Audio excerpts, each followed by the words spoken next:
자, 이번에는 두 번째 소단원 세포분열에 대해서 알아볼게요. 자, 먼저 염색체라는 녀석, 여러분 이 단원에서 여러 가지 용어들이 일단 많이 출몰하죠, 그죠? 하나씩 다 다뤄보겠지만 염색체, 여기만 봐도 뭐 염색 분체, 유전자, 뭐 염색사, 단백질, DNA, 뒤에 가면 뭐 상동 염색체, 대림 유전자 여러 가지 용어들이 나오지만 여러분들이 이거를 정확하게 이해를 하셔야 됩니다. 알겠죠, 그죠? 그냥 뒤에 있는 체세포 분열, 생세포 분열 물론 중요합니다. 중요한데 이거를 완벽하게 이해를 하고 나서 여러분들이 그걸 공부했을 때 얻어갈 수 있는 양과 이거를 그냥 대충 그냥 하고 뒤에 있는 것부터 먼저 뭔가 중요해 보이니까, 그리고 누구나 다 중요하다라고 얘기를 하고, 그래서 그냥 무작정 따라가게 되면 남는 게 많이 없어요. 그래서 확실히 하도록 합시다. 자, 염색체라는 녀석은 우선은 우리가 알아야 되는 게 우리의 세포 안에는요 핵이라는 공간이 있어요. 핵이라는 공간이 있는 겁니다. 여러분, 핵은 그 공간을 얘기를 하는 말이에요. 자, 물론 세포 중에서 핵이 없는 애들도 있지만 여기서는 이제 그런 건 배제하고 그냥 진행하도록 하겠습니다. 자, 핵 안에는요 뭐가 있냐면요 유전 물질이 들어있어요. 유전 물질이 이렇게 그냥 흩어져 있다라고 보시면 됩니다. 우리는 여기 안에 들어있는 유전 물질을 DNA라고 합니다. DNA. 여러분, 이게 사실 왜 DNA냐면 NA라는 게 뉴클레릭 애시드라는 뜻이에요. 무슨 말이냐? 앞에 뉴클레릭이라는 것은 핵의라는 뜻이고, 애시드라는 말은 여러분 산성입니다. 산성. 그러면 과학자들이 핵이라는 장소 안에 어떤 물질이 있었고 그 물질을 확인해 보니까 핵에 어떤 물질이 산성을 띠고 있었기 때문에 NA라고 이름을 붙였고, 뭐 어떤 다른 추가적인 특징 때문에 DNA라는 물질이라고 부르게 된 거예요.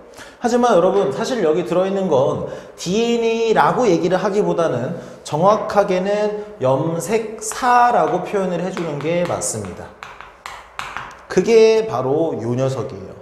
그리고 이 녀석을 확대시켜 보면은 DNA라는 물질과 단백질이라는 물질이 두 가지가 그 안에 있는 겁니다. 여기까지 되나요? 염색사라는 물질이 있는데 그 안은 DNA와 단백질이라는 녀석이 있더라. 참고로 염색사 할 때 이 뒤에 붙은 사는 한자로는 실사자예요. 그러니까 실처럼 풀어져 있는 형상을 보고 염색사라고 우리가 이름을 붙인 것이고, 여기 있는 단백질 같은 경우에는 학교에 따라 직접적인 명칭을 알려줄 수도 있기 때문에 얘기 드리자면 히스톤 단백질입니다. 히스톤 단백질.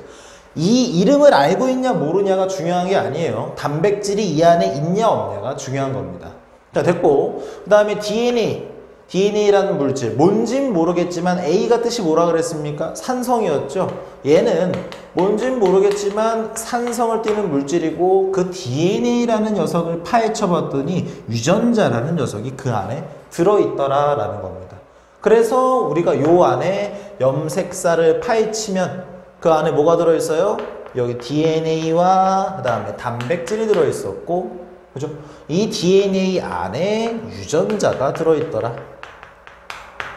됐죠? 자, 그러면 여러분 이렇게 좀 생각을 해주셨으면 좋겠어요. 이제부터 염색사라는 형태와 염색체라는 형태에 대해서 확실하게 구분을 해야 되는데, 사는요 실사자라고 말씀드렸고, 체는요 몸체자입니다.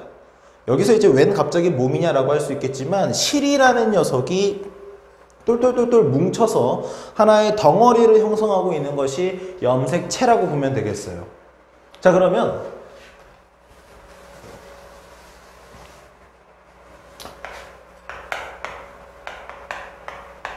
염색사라는 녀석과 염색체라는 녀석은 사자가 붙은 걸로 보아 실처럼 풀어져 있다는 것이고, 채자가 붙은 걸로 보아 하나의 덩어리로 뭉쳐 있다는 뜻이죠. 그죠? 그 차이밖에 없는 겁니다. 결국에 이 녀석이 돌돌돌 말리면 이렇게 되는 거예요. 그래서 우리는 이 염색사라는 녀석이 하나의 덩어리로 똘똘똘똘 뭉치는 것을 응축이라고 우리는 얘기를 합니다. 결국에 염색사라는 녀석이 응축돼서 만들어진 것이 염색체인 거예요. 근데 염색사 안에 유전자가 들어있었죠. 이 녀석이 그냥 말린 게 염색체죠. 그죠? 그러니까 당연히 그 안에 유전자가 들어있는 거예요. 당연한 얘기죠. 그렇다면 왜 우리는 염색사를 가지고 있으면 가지고 있던지, 아니면 체를 가지고 거면 체를 가지고 있던지 둘 중 하나를 해야 되는 거 아니냐, 왜 왔다 갔다 하느냐, 왜 이거를 이렇게 만들었다가 때로는 이렇게 다시 돌아가기도 하거든요. 왜 이렇게 돌아다니느냐, 여러분 정보를 얼마만큼 효율적으로 꺼내볼 수 있나를 생각해 보면 편하겠어요. 결국 유전자라는 거는 그 안에 정보가 담겨 있는 겁니다. 근데 그 정보를 여러분들 완전히 똘똘똘똘 말아가지고 하나의 덩어리인 염색체로 만들어버리면 그거는 그 정보를 펼쳐다 보기가 쉬울까요? 어려울까요? 굉장히 어려울 수밖에 없겠죠. 오히려 좀 풀어져 있어야 내가 원하는 그 정보를 수월하게 볼 수 있을 것입니다. 그죠? 그렇다면 염색사는 평소에는 항상 염색사예요. 왜? 유전 정보를 계속해서 들여다봐야 되기 때문에, 계속해서 확인을 하고 그 정보를 토대로 무언가를 해야 하기 때문에 평소에는 염색사입니다. 그러면 어떨 때, 언제 염색체를 만드느냐? 바로 분열할 때예요. 그게 생식세포 분열이든 체세포 분열이든 관계없이 분열할 때는 염색체라는 형태를 가지게 된다는 겁니다. 왜 그러겠어요? 여러분 뒤에 가서 물론 감수분열, 체세포 분열 하면서 배우겠지만 염색체라는 덩어리가 되었을 때 운반하기가 편해집니다. 여러분 염색사는 실처럼 풀어져 있는 거예요. 여러분들 생각을 한번 해보십시오. 책이 있는데 그 책이 500권이 여러분들 방바닥에 막 그냥 널브러져 있는 상태에, 그리고 그 상황과 박스 안에 차곡차곡 쌓여서 한 3박스, 4박스 정도의 딱 안에 딱 테이프를 이렇게 딱 붙여놓은 그런 상황을 두 개를 비교해 봤을 때 뭐가 더 운반하기 수월할까요? 뭐가 더 정확하게 옮기기가 좋을까요? 당연히 하나의 덩어리로 뭉쳤을 때입니다. 무슨 말인지 아시겠죠? 그죠? 그래서 여러분들이 염색사, 염색체는 물론 구조적인 차이 너무나 쉽죠? 그죠? 뭉쳤냐 풀어졌느냐의 차이예요. 하지만 평소에는 염색사로 항상 존재하고 있으며 분열을 할 때만 염색체의 형태가 된다. 알겠죠? 그죠? 만약에 분열이 끝난다면 다시 돌아가겠죠. 무슨 말이 됩니까? 여기 있는 염색 분체는 뒤에 가서 다시 설명하도록 할게요. 자, 이제 봐야 될 내용은 상동 염색체와 대립 유전자에 대한 내용을 다시 볼 건데, 여러분 사람은요 총 46개의 염색체를 가지고 있다라고 얘기를 합니다.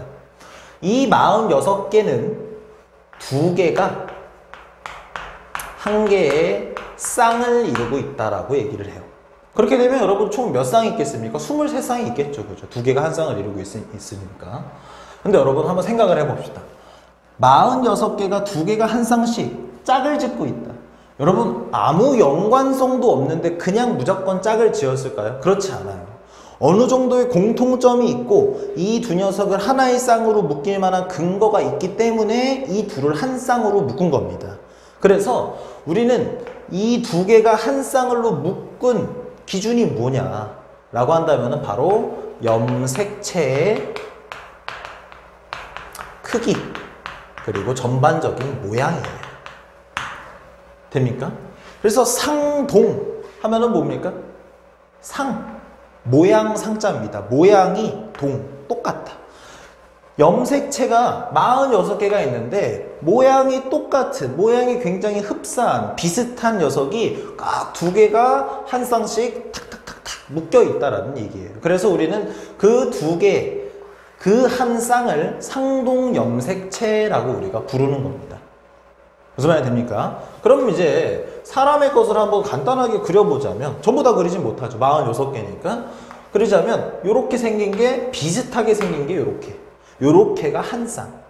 그 다음에 요 정도로 크기인 게 한 쌍. 그래서 요런 쌍이 쭉 가면은 총 23개의 쌍이 나오게 되는 것이죠.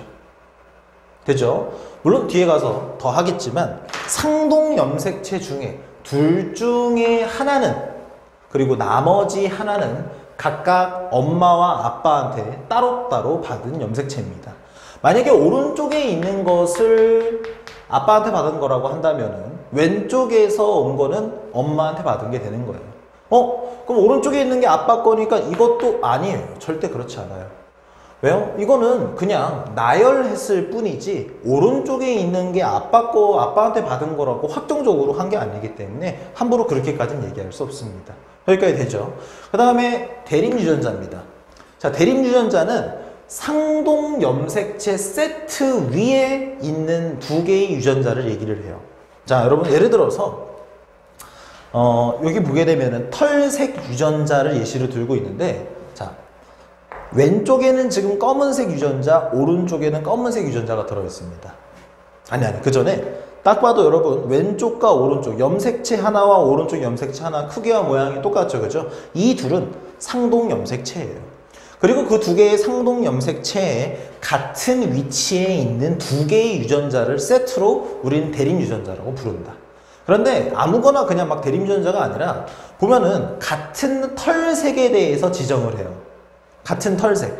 예를 들어서 왼쪽은 검은색, 오른쪽도 검은색을 지금 지정하는 유전자라고 합니다. 아까 뭐라 그랬어요? 둘 중에 하나는 엄마한테, 둘 중에 하나는 아빠한테 받은 거라 그랬죠, 그죠? 아빠한테 받은 염색체에는 털색이 검은색이다 라는 유전자가 들어있는 것이고, 엄마한테 받은 염색체에는 똑같이 검은색이라는 애가 들어있는 거예요. 그러면 이 둘이 만나면 이 두 개의 유전자가 하나로 이제 영향을 미치면서 털색, 우리가 이런 거를 하나의 형질이라고 얘기하거든요. 형태나 성질. 그죠? 그럼 그런 녀석들을 검은색이다. 지금 털색이라는 형질을 검은색으로 지정하게 되겠죠. 하지만 엄마와 아빠는 같은 생물체가 아닙니다. 복제인간, 복제 생물체가 아니기 때문에 오른쪽 케이스처럼 갈색 혹은 검은색 서로 다른 유전자가 모일 수도 있어요. 이거 같은 경우에는 물론 뒤편으로 넘어가게 되면 뭐 멘델의 법칙을 우리가 공부를 하면서 우성과 열성을 익히게 되면은 결과적으로 이 녀석이 무슨 색을 띨지가 결정되겠지만, 자, 우선 여기서는 검은색과 갈색 내용은 다를 수 있다는 걸 알아야 됩니다. 자, 다시 한번 정리하면 이렇게 돼요. 상동염색체 크기와 모양이 같은 하나의 쌍을 묶어서 우리가 부르는 말이고, 둘 중에 하나를 엄마한테 받은 거라면 하나는 아빠한테 받은 것이다. 그리고 상동염색체, 같은 한 쌍의 상동염색체의 같은 위치에는 한 가지의 형질을 결정하는 유전자들이 양쪽에 들어있게 돼요. 되죠? 여기서의 이 형질은 우리 이 그림에서는 털색이라는 예시로 들었지만 뭐 실제로는 뭐 예를 들어 뭐 좀 우스꽝스럽게 탈모가 걸리냐 걸리지 않냐 그런 거를 결정하는 내용이 들어있다라는 겁니다. 하지만 한쪽에 탈모야 걸려라 라는 유전자가 들어있다라고 해서 무조건 한쪽에도 걸려라 라는 게 들어오라는 보장은 없어요. 왜냐? 만약에 한 개가 아빠한테 받은 거라고 한다면 다른 하나는 엄마한테 받은 것이고, 엄마와 아빠는 동일 인물이 아니기 때문에 상동염색체의 같은 위치에 있는 대립 유전자라고 할지라도 내용은 다른 내용이 들어있을 수도 있는 겁니다. 알겠죠? 그죠? 그래서 이렇게가 대립 유전자 얘기였다. 그 다음에 우리가 해야 되는 건 핵형과 핵상이에요. 자, 핵형 같은 경우에는 뒤에 있는 형, 우리가 형태라고 할 때의 형입니다. 모양형이에요. 자, 핵상, 핵의 상태라는 것이에요. 자, 여러분 핵형 같은 경우에는 위에 있는 사진 한 장으로 우리가 주로 얘기를 합니다. 참고로 이 사진의 이름은 핵형 분석 사진이라고 우리가 이제 얘기를 하는데, 그냥 사람이 가지고 있는 혹은 어떠한 생명체가 가지고 있는 염색체들을 모양 형자라 그랬죠, 그죠? 그 모양에 따라서 쭉 이렇게 크기대로 순서대로 나열한 게 이 사진이에요. 그러니까 핵형은 결국에 그 안에 있는 염색체들의 개수 그리고 그 염색체들의 모양을 전반적으로 다 묶어서 핵형이라고 우리가 부른다고 보시면 되겠습니다. 되죠? 그 다음에 핵상은 걔네들이 어떤 상태에 있냐라는 말인데, 이건 사실은 이거예요. 몇 개가 한 쌍이냐.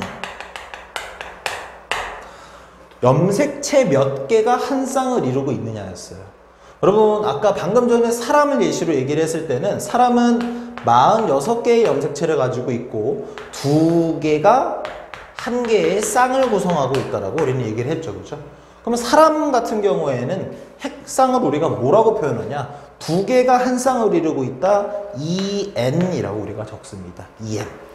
여러분 어떻게 보면은 영어 해석하는 것처럼 해석이 필요한 거예요. EN은 2개가 지금 하나의 쌍을 이루고 있다. 2개의 염색체가 하나의 쌍으로 묶였다 라는 얘기예요. 그러면 만약에 N이라고 하면 어떻게 되겠습니까? 앞에 1이 생략됐다고 했을 때 하나가 한 쌍을, 그 말은 쌍이 없다라는 식으로 해석을 할 수 있는 거예요. 그래서 우리는 이 핵상 EN이냐 N이라는 녀석, 요거를 따져주는 것도 당연히 우리가 해야 되는 거고, 여기에 덧붙여서 사람 같은 경우에는 EN 2개가 한 쌍을 이루고 있고 추가적으로 46개의 염색체를 가지고 있습니다 라는 것까지 같이 이렇게 적어주게 됩니다. 하지만 만약에 문제에서 핵쌍이 어떻게 되느냐라고 물어본다면 핵쌍은 요 앞에 있는 것만 얘기를 하는 거기 때문에 앞에 있는 것만 비교를 같이 해주면 되는 거예요. 자, 그래서 아무튼 이렇게 썼을 때 요거 다시 한번 해석해 봅시다. 사람은 2개의 염색체가 한 쌍을 이루고 있고 총 염색체가 46개가 있다. 예를 들어 우리 인간의 정자 같은 경우에는 이렇게 돼요. N은 23. 이 말은 무슨 말입니까? 쌍이 없고 총 염색체의 개수가 23개가 있다 라고 우리가 얘기를 할 수 있는 거예요. 그럼 우리 한번 밑에 요 그림으로 한번 얘기를 해보죠. 이 녀석의 핵쌍은 어떻게 됩니까? 라고 얘기를 한다면 지금 모양이 똑같은 게 2개가 지금 한 쌍씩 묶이고 있죠. 2개가 한 쌍을 이루고 있구나. 이 녀석의 핵쌍은 EN입니다 얘기를 해주면 되겠고, 우리가 이런 식으로 표현 다시 해보자면 2개가 한 쌍을 이루고 있고 총 염색체의 개수는 8개구나. 그래서 EN은 8 이런 식으로 적어주시면 되겠어요. 요거 무슨 말이 됩니까? 자, 그러면 이제 본격적으로 사람의 염색체, 세포 분열하기 전에 요거 사람의 염색체 보도록 합시다. 사람은 아까 얘기했듯이 46개 있고요. 여기 보면은 숫자가 22 빠져밖에 없죠. 그죠? 여러분 성염색체도 23번째 쌍으로 치기 때문에 다 합치면 46개입니다. 이렇게 돼 있고, 여러분 44개에다가 XX 혹은 44개에다가 XY 이런 식으로 표현을 많이 해요. 자, 이게 뭐냐? 앞에 적어놓은 44개 같은 경우에는 남자든 여자든 성별에 관계없이 공통적으로 가지고 있는 염색체들입니다. 그래서 우리는 이런 녀석을 상염색체라고 얘기를 해요. 상염색체. 그리고 뒤에 있는 2개가, 요 2개를 XX를 가졌냐 XY를 가졌냐에 따라서 성별이 결정되게 되기 때문에 요런 2개를 우리는 성염색체라고 부릅니다. 참고로 XX를 가지면 여자, XY를 가지면 남자라는 거 꼭 알고 있어야 되고, 요 사진을 잘 보면 알겠지만 실질적으로 X 염색체의 크기에 비해 Y 염색체의 크기는 훨씬 더 사이즈가 작아요. 됐죠? 그래서 요 정도도, 요런 내용도 알고 있으면 도움이 될 겁니다. 자, 그러면 이제 세포 분열에 대해서 한번 해볼게요. 자, 여러분 세포 분열은 우리가 뒤에 가서 막 디테일한 과정들을 배우지만 총 분열이라는 것을 하는 거를 과정을 나눠 봤을 때 핵 분열의 시기와 세포질 분열의 시기로 나눠지게 됩니다. 무엇이든지 다 핵 분열, 세포질 분열로 나눠져 있어요. 자, 여러분 일단 세포라는 게 하나 있다라고 한다면 핵이라는 장소가 있어요. 요 안에는 유전자가 들어있고 DNA가 들어있다라고 얘기를 했었죠. 그죠? 그 다음에 세포질은 무엇이냐? 아주 포괄적인 단어예요. 핵이라는 장소를 요 장소를 뺀 나머지 부분들을 전부 다 묶어서 세포질이라고 합니다. 그럼 여러분 이 말이 간단해져요. 되게 핵 분열? 요거 분열했고 그러면 이제 나머지 거 분열해야지 이런 식으로 되는 거예요. 근데 여러분 순서가 핵 분열이 먼저 일어나고요. 그 다음에 세포질 분열이 일어나게 돼요. 왜 그렇게 되냐? 여러분 아무래도 여러분 우리 몸에서 뇌가 중요하겠어요? 다리가 중요하겠어요? 물론 다리도 중요하지만 뇌가 굉장히 중요하겠죠. 그런 것처럼 세포에서도 핵이라는 부위가 굉장히 중요한 부위입니다. 그렇기 때문에 그런 중요한 부위를 우선순위로 두고 먼저 분열을 한 다음에 그 다음에 나머지 부분인 세포질을 분열한다라고 생각하시면 되겠어요. 되죠? 그리고 난 다음에 여기 보면은 이렇게 원형 그래프처럼 이렇게 나와 있는데 여러분들이 주의해서 보셔야 될 건 간기라는 시기와 분열기라는 시기입니다. 이거는 여러분 핵분열을 두고 얘기를 하는 거예요. 그러면 핵분열이라는 걸 할 때 핵분열 시작, 이거 핵분열하자 라고 얘기를 한다면 간기라는 시기와 분열기라는 시기가 이어진다라는 겁니다. 여러분 간기 할 때 그리고 분열기 할 때 기는요 시기를 얘기하는 것이고 간자는 사이 간자예요. 우리가 간격 할 때 그 간입니다. 무슨 말이냐? 여러분이 원형 그래프인 거 보면 좀 눈치가 빠른 친구들은 알 텐데 간기라는 거를 한번 거친 다음에 분열기를 거치고 그 다음에 다시 간기가 오고 그 다음에 또 분열기가 옵니다. 그 말은 즉슨 간기, 분열기, 그 다음에 간기, 그 다음에 분열기. 결국 간기라는 시기는 분열기와 그 다음 분열기 사이의 시기라고 보시면 되겠어요.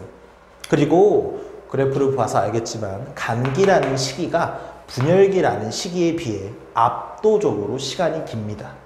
절대적으로 시간이 길어요. 왜 그러냐? 여러분 간기라는 시기는 뭐 여러 가지 내용들이 적혀 있어요. 다 중요합니다. 중요합니다만 결론적으로 얘기를 한다면은 준비하는 시기입니다. 이게 가장 큰 역할을 해요. 준비하는 시기예요. 그리고 분열을 하는 시기. 여러분 세포라는 녀석이 세포뿐만 아니라 그냥 막 어떤 무언가가 분열을 한다라고 한다면 분열을 하고 있는 과정은요 굉장히 불안정한 거예요. 왜냐하면 뭐 하나만 잘못돼도 그냥 그 녀석 세포 하나가 그냥 죽어버릴 수 있는 겁니다. 쉽게 얘기하면. 그렇기 때문에 완벽한 준비를 마치고 분열은 최대한 신속하게 해야 된다라고 이해를 해주면서 간기라는 시기가 훨씬 더 길다라는 내용을 알고 있어주면 좋겠어요. 자, 그러면 일단 하나씩 한번 들여다봅시다. 세포의 생장은 뭘 얘기하는 거냐?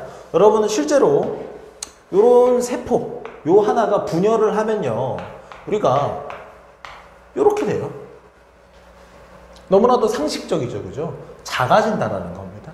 그럼 이 작아진 녀석이 다시 원래의 크기의 세포처럼 커질 만한 그런 시기가 필요한데 그 시기가 바로 간기 안에 포함되어 있다는 얘기예요. 그래서 여기 세포의 생장이라는 게 적혀 있는 거고 유전물질 복제. 여러분 복제는 여기서 얘기하는 유전물질 당연히 DNA 맞습니다. 요 DNA를요 2배로 양을 늘리게 돼요. 그럼 여러분 여기서 한번 짚고 넘어갑시다. DNA가 들어있는 녀석이 염색사였죠. 그러면 DNA 양이 2배가 됐다라는 건 염색사도 2배가 됐다라는 얘기가 돼요. 맞죠, 그죠? 그런데 염색사가 2배가 됐으니 염색체가 2배가 됐을 것이다. 이렇게까지 넘어가는 거는 잘못됐습니다. 여러분 사실상 염색체는 2배가 되는 것이 아니라 2배로 커지는 거예요. 자, 예를 들어서 DNA 한 개의 분량이 그죠? 그럼 염색사도 한 개 분량이겠죠. 그럼 이렇게 돼서 만들어진 모양이 일반적인 이 모양이라고 해봅시다. 그러면요 여러분 이게 DNA가 2배 되고 염색체가 2배 됐다 그래서 이 녀석이 2개가 돼버리는 게 아니고 요 녀석이 이렇게 돼요. 쉽게 얘기하면 하나의 녀석이 덩치가 2배로 뿐 겁니다. 이거는 염색체 한 개 있는 거예요. 알겠죠, 그죠? 그러면 우리 이렇게도 얘기할 수 있습니다. 원래 왼쪽 반쪽만 원래 있었던 녀석이 곱하기 2가 되면서 이렇게 된 거죠, 그죠? 그러면 왼쪽에 있는 녀석과 오른쪽에 있는 녀석은 완벽한 복제품인 거죠.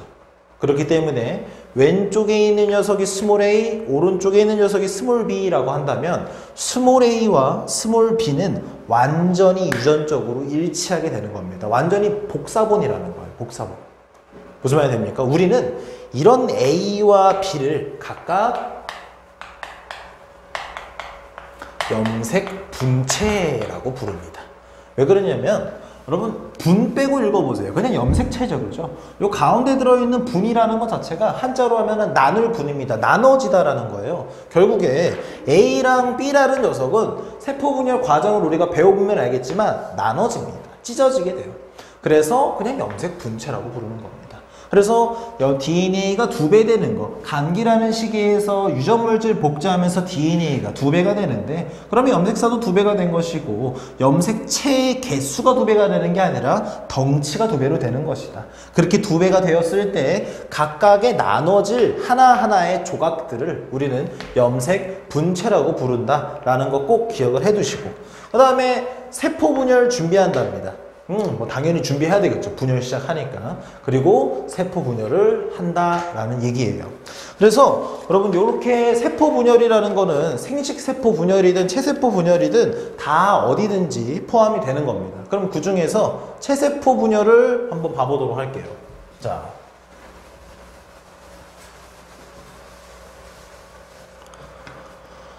체세포 분열을 하는 이유, 그리고 체세포 분열을 하고 났을 때의 결과에 대해서 먼저 알아보고 세세한 과정을 따져보겠습니다. 자, 체세포 분열을 하는 이유는 간단합니다. 표면적을 증가시키기 위해서. 이게 가장 큰 목적입니다. 자, 표면적을 왜 늘려야 되느냐? 여러분, 세포라는 녀석은요, 그냥 가만히 냅둔다고 해서 혼자 살 수 있는 녀석이 아닙니다. 그리고 우리라는 생명체도 이러한 세포라는 녀석들이 잘 살아야 우리라는 하나의 개체, 하나의 마리, 하나의 인간이 잘 멀쩡히 살아갈 수 있는 거예요. 그렇기 때문에 이 세포한테 서포트를 잘해줘야 돼요. 서포트를 잘해주려면 이 녀석이 필요하다는 거 잘 갖다 주고, 이 녀석이 갖다 버려달라는 거 잘 갖다 버려줘야 됩니다. 그럼 우리는 이렇게 물질들을 주고받는 것을 물질 교환이라고 얘기를 해요. 그러면 이러한 물질 교환이 되도록이면 훨씬 더 편하고 수월하게 일어나면 일어날수록 세포들은 살기가 좋겠죠, 그죠? 그러면 이제 이렇게 되는 겁니다.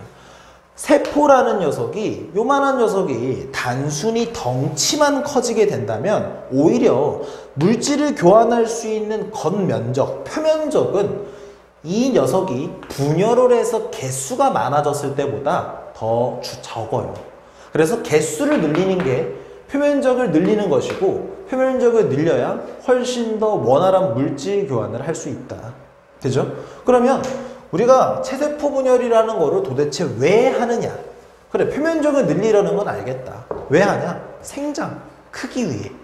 여러분, 우리가 덩치가 커진다라는 건 세포 자체가 커진다라는 게 아니에요. 세포의 개수가 늘어난다라는 겁니다. 생장이고요. 재생, 예를 들어서 내가 다쳤다, 넘어져서 뭐 쓸려서 뭐 어디 피가 난다. 그러면 그 부위의 피부 세포들이 다시 복원이 돼야 되겠죠, 그죠? 재생입니다. 생식은 왜 들어가 있냐? 여러분, 우리 앞에서 배웠었던 녀석들 중에 바로 무성생식을 하는 친구들, 요런 친구들 같은 경우에는 체세포 분열, 하나의 세포가 완전히 똑같은 2개의 세포로 똑같이 복제되는 저런 체세포 분열 자체가 무성생식이죠. 그래서 얘네한테는, 이런 걸 하는 애들한테는 체세포 분열이 결과가 생식으로 이어진다라고도 볼 수 있다라는 겁니다. 되죠? 그럼 이제 하나씩 과정을 봐보도록 합시다. 자, 여러분, 분열기. 여러분, 체세포 분열이라는 거, 뭐 체세포든 아니든 감기라는 시기 다음에 분열기라는 시기가 있고, 그 다음에 또 감기가 이어진다 그랬죠, 그죠? 근데 여러분, 이 분열기라는 시기를요, 좀 더 세분화를 시킵니다. 그러면 전기, 중기, 후기, 말기라는 4개의 시기로 나눠 볼 수 있어요. 그러면 여러분, 딱 짝짓기 편하지 않겠습니까? 요 앞에서부터 간기, 그 다음에 전기, 중기, 후기, 말기, 이렇게 돼요. 이렇게 됩니다. 자, 여러분, 하나씩 이제 보겠습니다. 간기, 전기, 중기, 후기, 말기, 이런 식으로 각각의 특징들이 이제 그림으로서 이제 표현이 되어 있는데, 여러분들이 간단하게 먼저 공부를 하려면은 요 손가락을 이용하시는 게 굉장히 좋아요. 선생님도 여러분들 나이 때 이렇게 공부했습니다. 자, 여러분, 왼손 손가락과 오른손 손가락은 비슷하게 생겼죠, 그죠? 같은 검지라고 한다면은. 그러면은 요 두 개가 크기와 모양이 비슷한 한 쌍의 상동 염색체라고 생각을 해봅시다. 그러면 이 상동 염색체를 기준으로 해서 우리가 생각을 해볼게요. 체세포 분열이 이렇게 된다고 보시면 편하겠어요. 요 녀석이 요렇게 되고요. 가운데 섰다가 양옆으로 나눠지게 됩니다.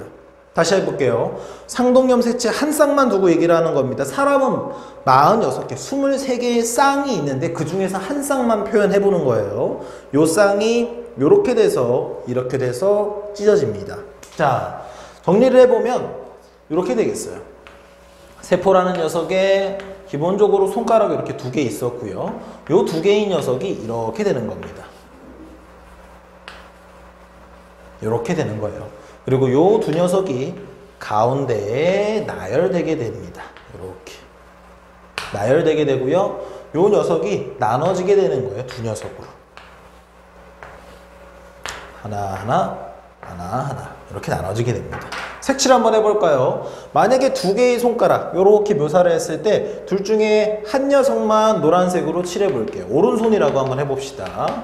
오른손 했을 때 오른손에 있는 애가 복제돼서 이렇게 된 거예요. 여러분 아까 감기에서 유전물질을 2배로 복제한다 그랬죠. 그러면 덩치가 2배가 된다 그랬죠. 그죠? 그래서 요 녀석이 복제돼서 만들어진 게 오른쪽이기 때문에 이렇게 되는 거예요. 여러분 이 녀석이 가운데 쓰는 것은 뭐 아무데나 색칠을 하셔도 괜찮습니다. 위든 아래든.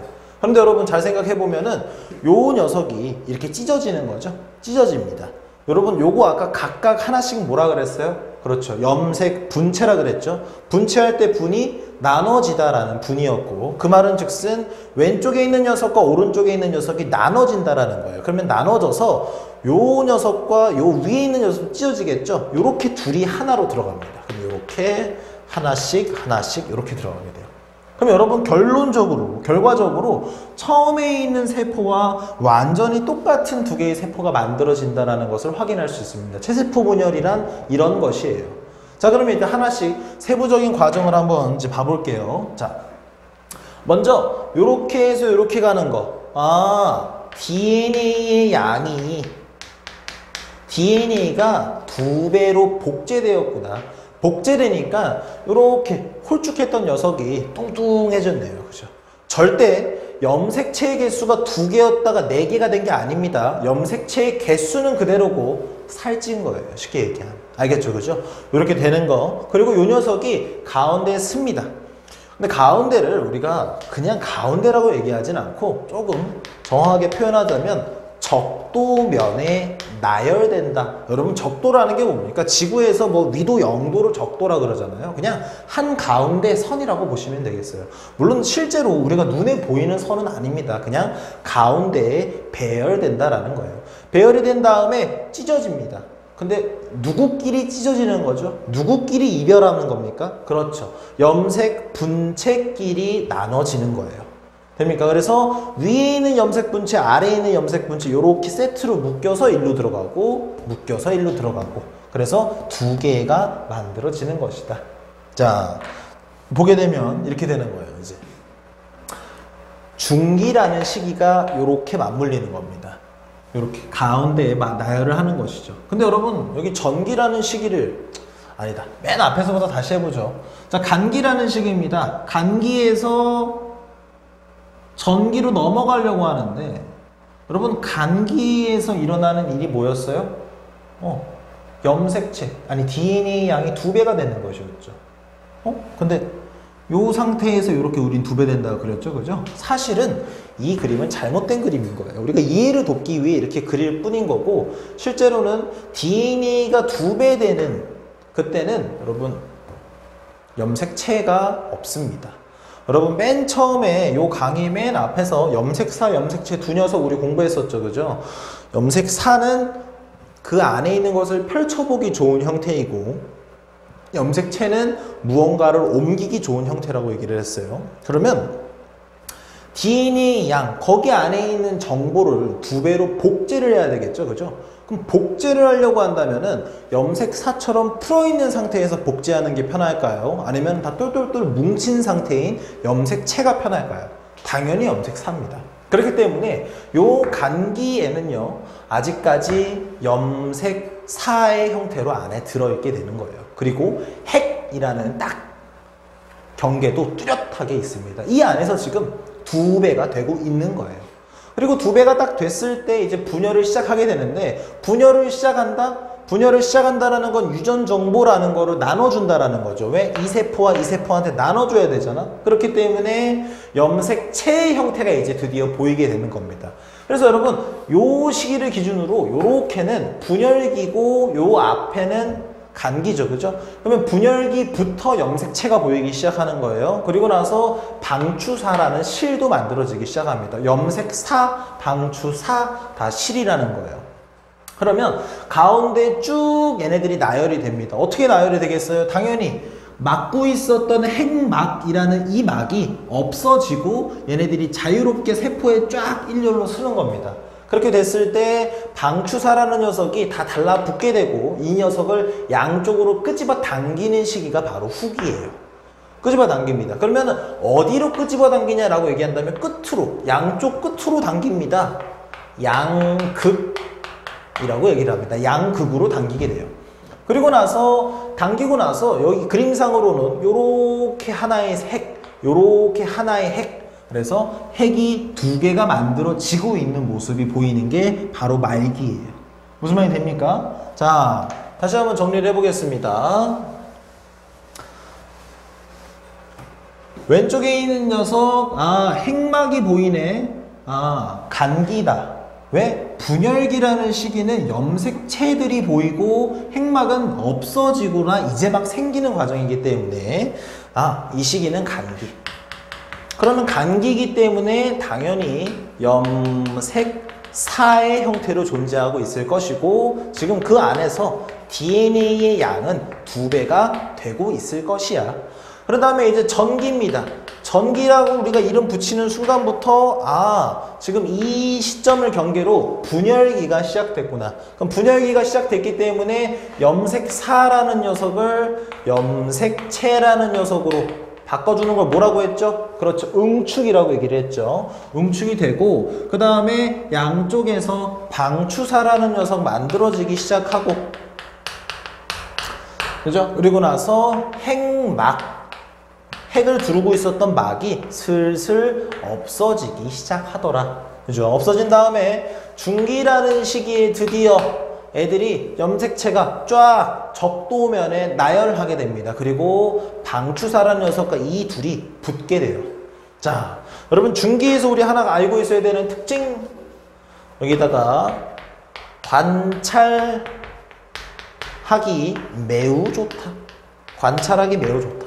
아니, 애들 염색체라는 애들 보고 싶은데 걔네들이 일렬로 친절하게 쭉 서 있잖아. 얼마나 보기 좋겠어요. 그죠? 중기가 가장 보기 좋은 세포예요. 우리가 관찰하기 제일 좋은 세포입니다. 하지만 관찰하기 좋지만 굉장히 시기가 짧아요. 금방 지나가 버립니다. 중기는.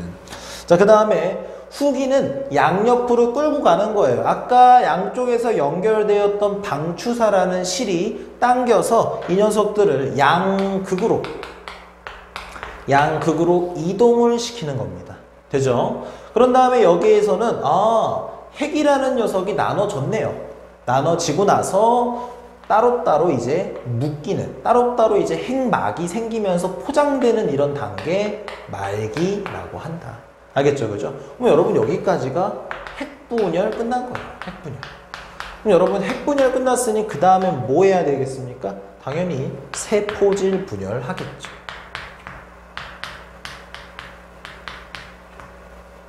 여기까지 됐어요? 아니 왜? 분열이라는 게 핵분열 있고 세포질 분열 있다고 했으니까. 됩니까? 자, 그럼 우리 이번에는 요 각각의 시기의 특징 말고 다른 것들을 이제 한번 봐볼게요. 뭘 볼 거냐? 자, 바로 핵상 봐볼 겁니다. 핵상. 여러분 핵상 EN이냐 N이냐 이거였죠, 그죠? EN이면은 뭐였어요? 2개가 한 쌍을 이루고 있다. N이면 쌍이 없다 라는 얘기였었어요. 그럼 보게 되면은 요 녀석 우리가 다시 그림 그려보면은 요렇게 됐던 요 녀석이 2배가 되어서 가운데에 나열됐다가 아이고 너무 기퉁해버렸네. 이렇게 가운데 나열됐다가 요 녀석이 양옆으로 찢어지는 거. 이렇게 요거였어요. 여러분 지금 보니까 어때요? 이루고 있죠. 2n입니다. 얘도 당연히 두 개가 하나의 쌍을 이루고 있죠. 여러분 여기 두 개가 아니에요. 이거는 한 몸입니다.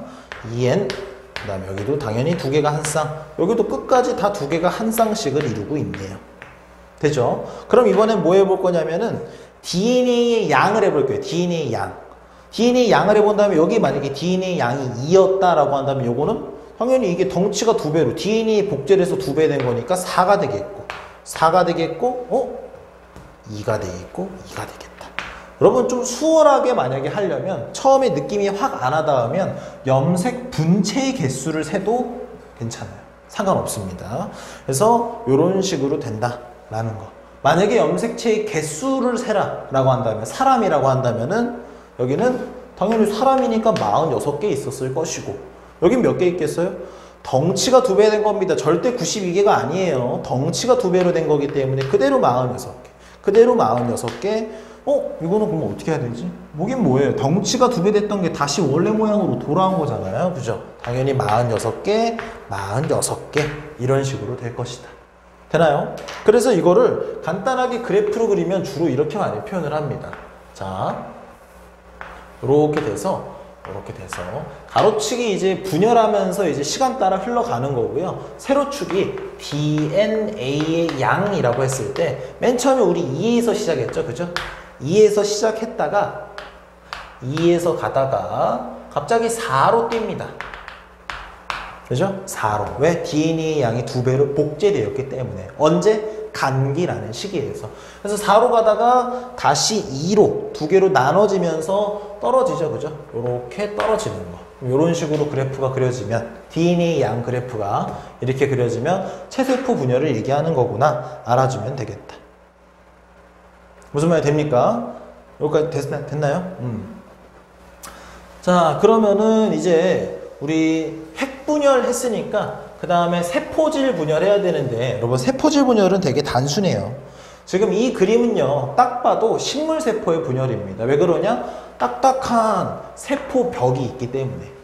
그러면 딱딱한 세포벽이 있는 식물세포 같은 경우에는 가운데에서 여기 나와 있는 이런 점들이 뭐냐면 바로 세포판이라는 녀석이에요. 이런 세포판이 쫙 이렇게 가다가 이게 나중에 이렇게 이어집니다. 이렇게 이어지게 되면은 딱 왼쪽, 오른쪽 세포로 나눠지게 되면 이게 세포질이 나눠지는 거고, 동물 세포 같은 경우에는 세포벽이 없죠. 그렇기 때문에 마치 물풍선 눌러주는 것처럼 요렇게 돼서 이 부분이 이렇게 눌리는 겁니다. 그래서 세포질 만입이라고 얘기를 해요. 쭉 해서 눌러줍니다. 알겠죠? 그죠? 해서 요 두 개가 요렇게 해서 이어지는 순간 똑똑 두 개로 떨어져 나오게 되는 거예요. 됐죠? 그죠? 그래서 여기까지가 여러분 체세포 분열입니다. 체세포 분열. 됐죠? 자, 이번에는 생식세포 분열 마저 봐보도록 할게요. 자, 여러분 생식세포 분열은 조금 체세포 분열하고는 많이 다릅니다. 굉장히 독특한 방식의 분열이에요. 왜 그러냐면 연달아서 두 번을 분열을 하기 때문에 그렇습니다. 자, 일단은 우리가 이 녀석을 생식세포 분열이라는 거를 해야 되는 이유부터 살펴볼게요. 앞에 체세포 분열 같은 경우에는 뭐였습니까? 자기 자신과 똑같은 거 만들어서 표면적 넓히고 그렇게 해서 세포의 개수 늘려서 생장, 커지고 그 다음에 재생하고 그리고 무성생식을 하는 친구한테는 생식을 할 수 있는 방식 중에 하나가 체세포 분열이었다면, 생식세포 분열을 해야 되는 이유는 다음과 같아요. 여러분, 엄마 사람이죠, 그죠? 이거 되게 패드립처럼 느껴지는 건 아니겠죠, 그죠? 자, 엄마도 사람이니까 염색체가 46개가 있을 겁니다. 그럼 46개 엄마 가지고 있을 것이고, 아빠 몇 개 가지고 있습니까? 당연히 아빠도 사람이니까 46개의 염색체를 가지고 있을 거예요. 그런데 거기 그 두 분이 만나서 태어난 나라는 사람도 46개입니다. 당연한 듯 이상해요. 무슨 말이냐? 아니 46개인 사람이 만났는데 92개가 아니고 왜 46개지? 여러분, 다르게 해석하면 46개를 유지시켜야만 하는 거예요. 그래야 정상적인 사람이 태어나죠. 그죠? 그러려면 방법은 뭐냐? 46개 중에 23개를 골라내는 겁니다. 46개 중에 23개를 골라내요. 그래서 그 23개 골라낸 것끼리 만나면 96개가 되는 것이죠. 이게 엄마라면 이게 난자가 되는 것이고, 이게 남자라면 이것이 정자가 되는 것이죠. 결국엔 염색체의 수를 일정하게 유지시키기 위해서는 꼭 필요하다는 겁니다. 그래서 우리는 생식세포 분열이라는 것을 염색체의 수가 46개에서 23개로 줄어들기 때문에 숫자가 감소했다, 감수분열이라고도 부르는 거예요. 무슨 말이 됩니까? 그런 다음에 정자, 난자 등의 생세포 만든다 얘기했었고 4개가 생깁니다. 여러분 아까 체세포 분열은 하나의 세포가 분열해서 2개 생겼죠, 그죠? 그런데 생리세포 같은 경우에는 연속으로 2번을 분열하기 때문에 여기서 한 번 더 분열이 일어나는 거예요. 그래서 총 4녀석이 나온다. 그리고 각각의 녀석들을 딸세포라고 얘기를 합니다. 그래서 4개의 딸세포가 생기고 하나의 모세포라고 얘기를 해요. 모세포. 그래서 여러분 체세포 분열 같은 경우에는 하나의 모세포에서 완전히 똑같은 유전적으로 100% 일치하는 2개의 딸세포가 만들어지는 거라면 생리세포 분열은 연달아서 2번 분열하면서 하나의 모세포에서 염색체의 개수가 반으로 준 4개의 딸세포가 만들어지는 것이다 라는 전반적인 의미를 해석을 한 다음에 과정을 한번 봐보도록 합시다. 자, 과정 같은 경우에는 이거 들어가기 전에 간략하게 먼저 한번 해봅시다. 아까 체세포 분열 같은 경우에는 요거 2개 상동염색체라고 했을 때 요게 요렇게 돼서 가운데 섰다가 찢어진다라고 얘기를 했었죠, 그죠? 근데 생리세포 분열은 좀 독특합니다. 자, 한번 직접 해보시길 바래요. 하나가 2개가 됩니다. 상동염색체였죠. 상동염색체가 2배가 돼서 얘네들이 붙어요. 붙었다가 떨어지면서 1분열, 분열을 연속 2번 한다 그랬으니까 1분열, 2분열이 있어요. 1분열, 그 다음에 2분열. 하나가 2배 돼서 붙었다. 1분열, 2분열. 자, 한번 해봅시다. 자, 먼저 하나만 원래 있는 거예요. 이 상태가 있고, 그 다음에 이 녀석이 2배가 되는 겁니다. 하나, 요렇게. 2배가 되는 거예요. 그 2배가 돼서 이 녀석들이 어떻게 된다 그랬어요?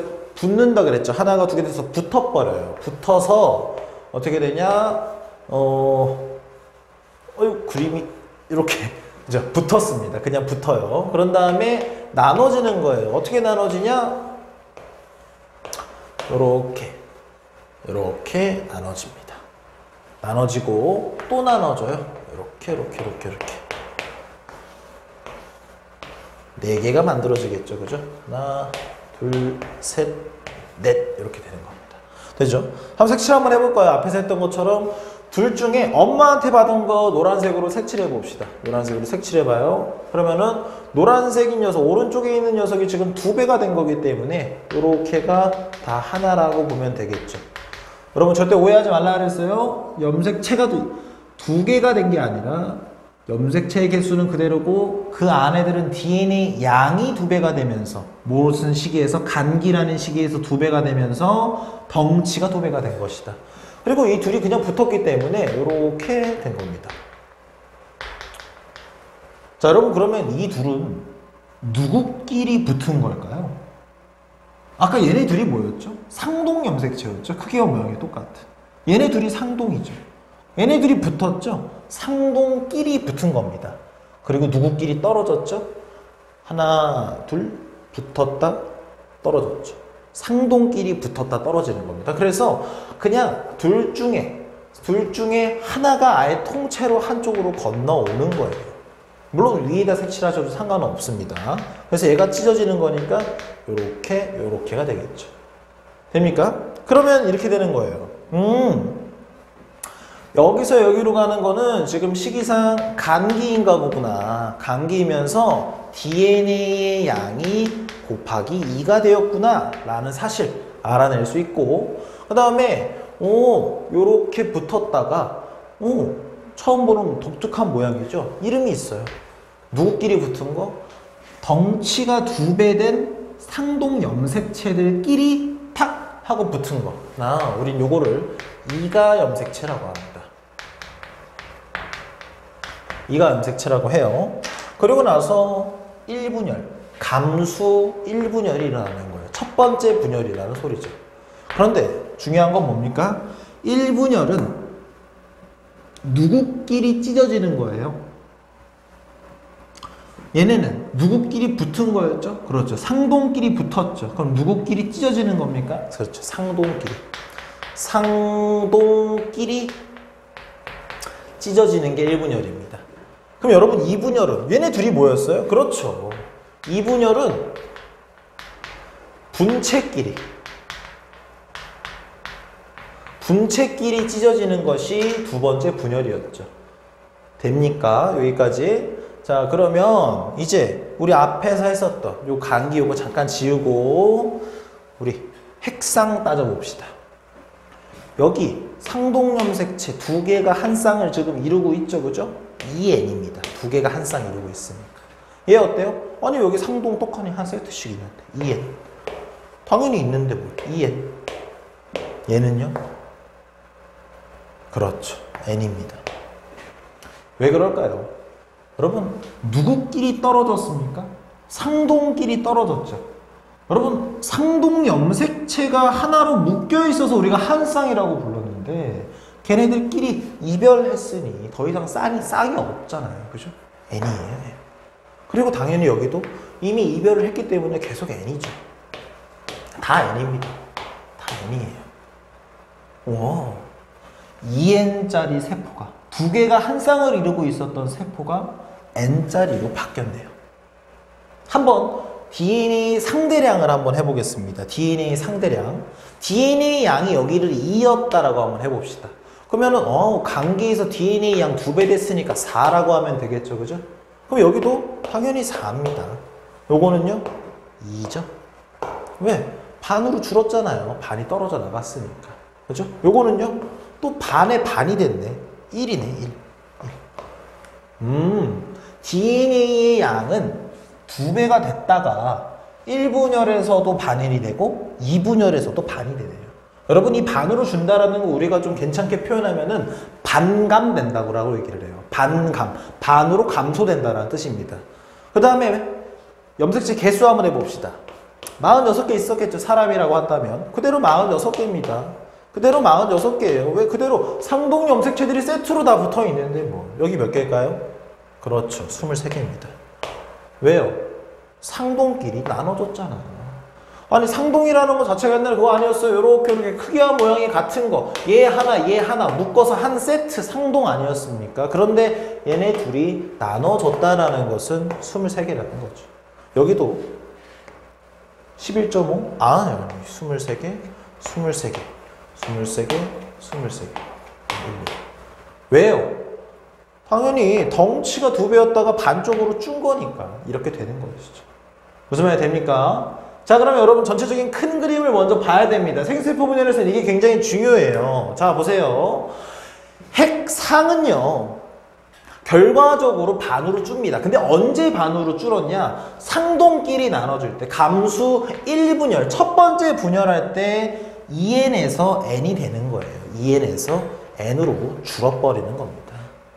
그렇다면 DNA 상대량은 어떠냐? 아니 1분열도 반으로 줄고 2분열도 똑같이 반으로 줄었어요.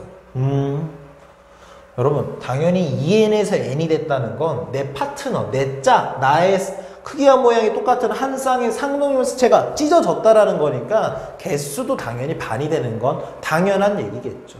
그래서 여러분 이렇게 되게 되면은 결과적으로 46개 여기다가 적어볼까요? 2n은 46이라는 원래의 세포가 두 번의 분열 끝에 짝은 없고 23개짜리 생식세포가 만들어지게 되는 것이에요. 여기까지 무슨 말이 됩니까? 요거 한번 여러분 직접 백지에다가 꼭 한번 해보길 바래요. 그럼 여러분 우리 전기, 중기, 후기, 말기 따로 안 했죠, 그죠? 따로 안 한 이유가 있습니다. 왜 그러냐면 전기, 중기, 후기, 말기가 가지고 있는 각각의 특징. 뭐 중기에서 여러분 가운데 나열된다. 그 다음에 뭐 후기에서 찢어진다. 다 똑같거든요. 그렇기 때문에 따로 하지 않아요, 주로.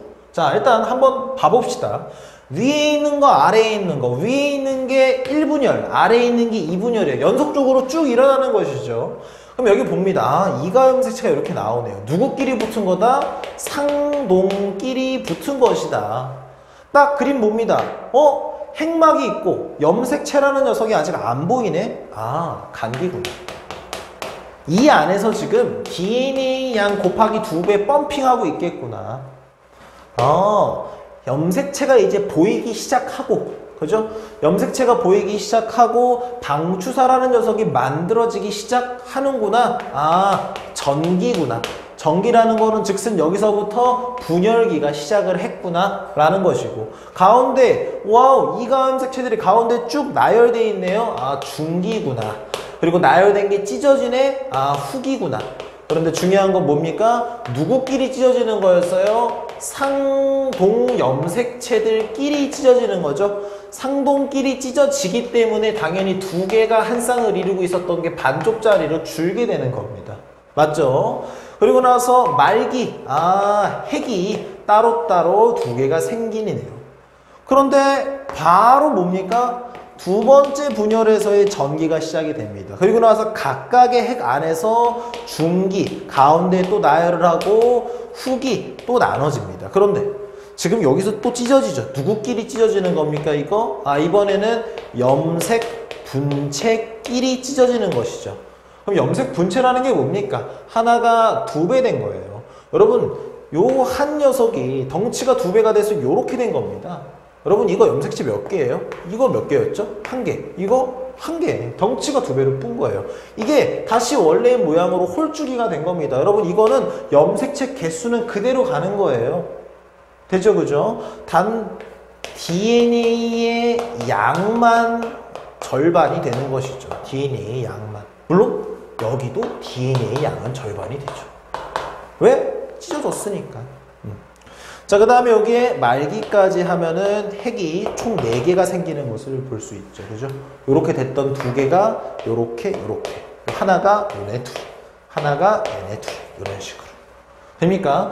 전기, 중기, 후기, 말기의 전반적인 특징은 굉장히 쉽습니다. 하지만 우리가 요 앞에서 직접 그려봤던 거 꼭 집에서 셀프를 해보시고 요 그래프 또 빼먹을 수 없죠. 자, 이번에도 세로축이 DNA 상대량입니다. 맨 처음에 2에서 출발했다고 했을 때 간기 거치면서 DNA 펌핑 되죠? 그렇기 때문에 4가 된다. 4가 된다. 됐다가 1분열하면서 어때요? 반쪽짜리 됩니다. 상동끼리 나눠지면서 다시 2가 되는 거고요. 2에서 또 2분열해서 또 반으로 줄어요. 1이 됩니다. 그죠? 그래프 좀 깔끔하게 그릴까요?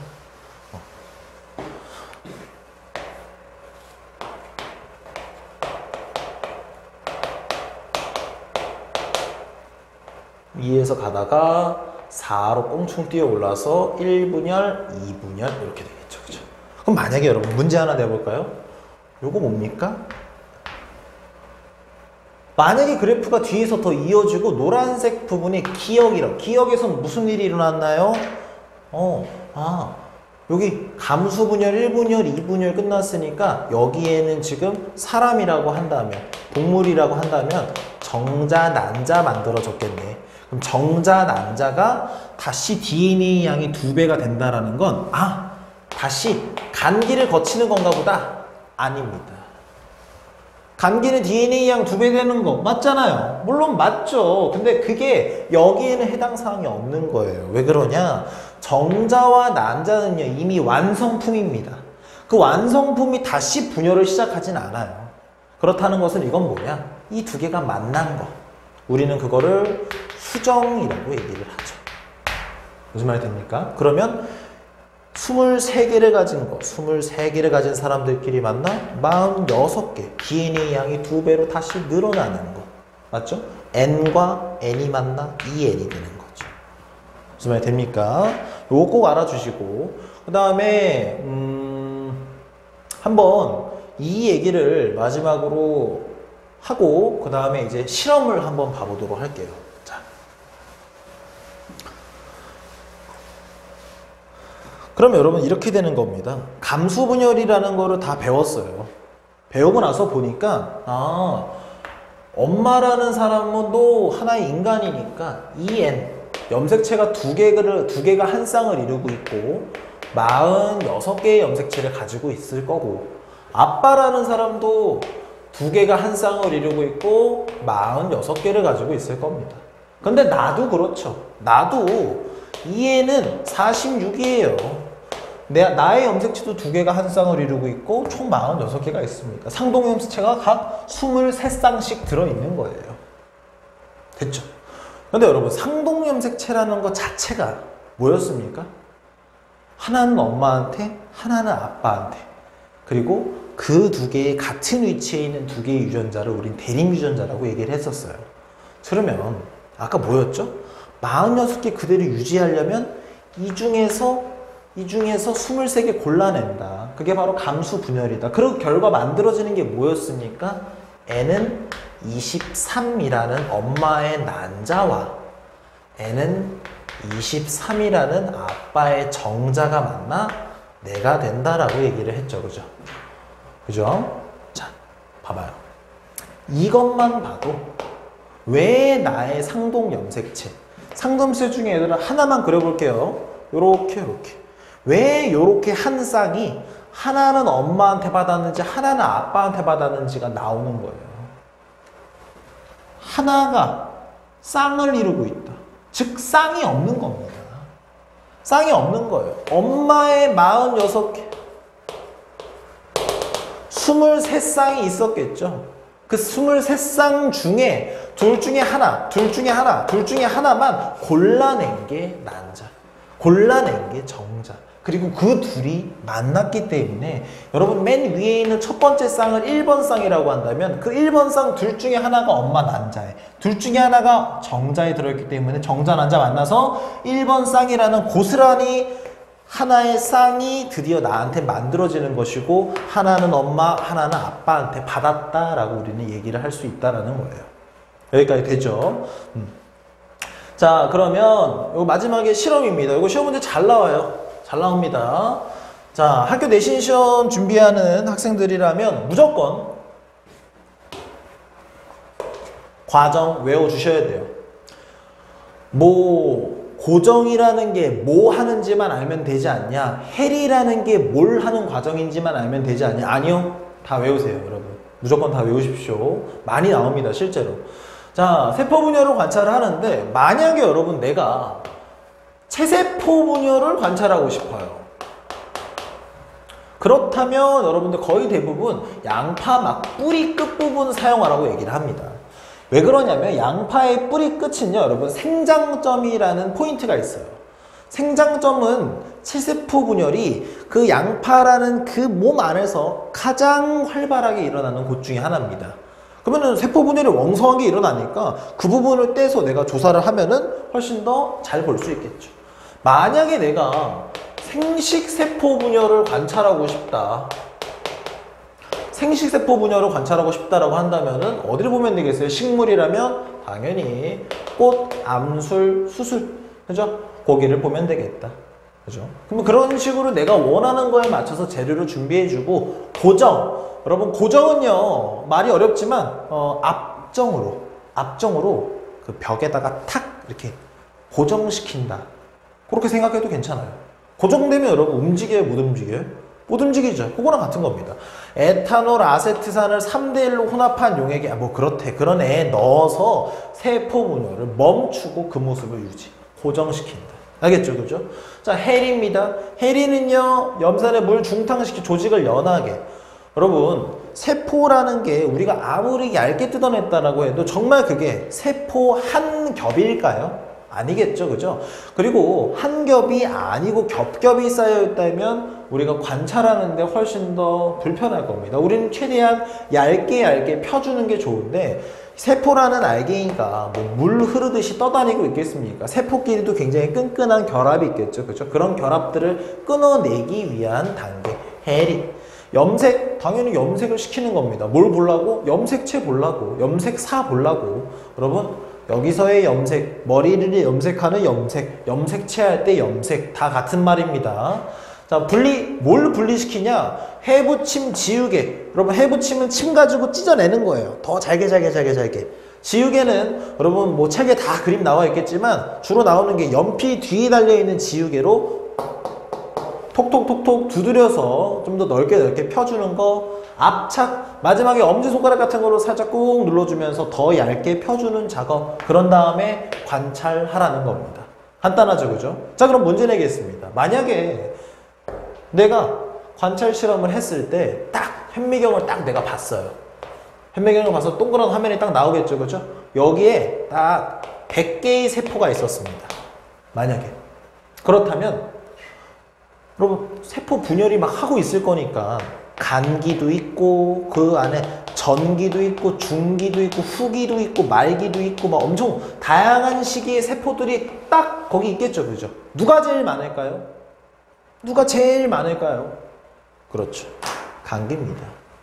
왜 그럴까요? 간기라는 식이 여러분 원형 그래프 기억나십니까? 전체 원형 그래프 중에 간기가 여러분 거의 다였어요. 여기가 다 간기, 여기 혼자 분열기예요. 그 말은 무슨 말이에요? 간기라는 시기가 압도적으로 길기 때문에 확률적으로 간기인 세포들이 많이 관찰될 확률이 높다라는 겁니다. 그죠? 이거 무슨 말이 됩니까? 그래서 그렇다. 이런 것도 여러분 충분히 생각보다 많이 나오는 거니까 알아두시면 좋겠어요.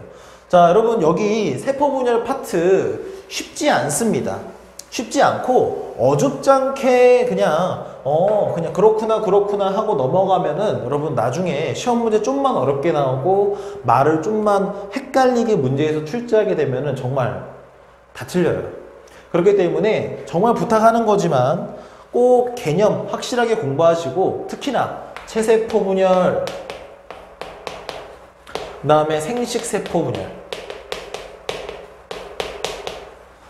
내가 칠판에서 했던 것처럼 빈 종이에다가 직접 염색체 그려가면서 얘가 이렇게 돼서 뭐 얘가 2배로 늘어가지고 이렇게 돼서 나중에 2개로 나눠진다. 얘는 N, 얘는 2N이고 46개고 얘는 2N이고 46개고 이런 식으로 아래도 똑같이 직접 해보시길 바라요, 여러분. 직접 해보는 것처럼 빨리 느는 건 없습니다. 여러분들 아무리 말을 헷갈리게 문제에서 냈다라고 해도 그거는 여러분들이 뿌리가 똑바로 박혀있지 않을 때 흔들리는 거예요, 여러분. 똑바로 개념 공부 직접 한번 해보시고, 직접 종이에다가 책 없이 직접 머릿속에서 한번 해보시고, 그리고 책이랑 비교해 보시고, 그러면 확실하게 자리 잡으면, 개념 잡으면 문제 여러분 막 100문제, 200문제 할 필요도 없습니다. 한 50문제 딱 그냥 이런 유형들이 있구나만 체크하고 시험 보러 가면은 여러분 100점 맞을 수 있어요. 알겠죠, 그죠? 공부 꼼꼼히 하시고 고생하셨습니다.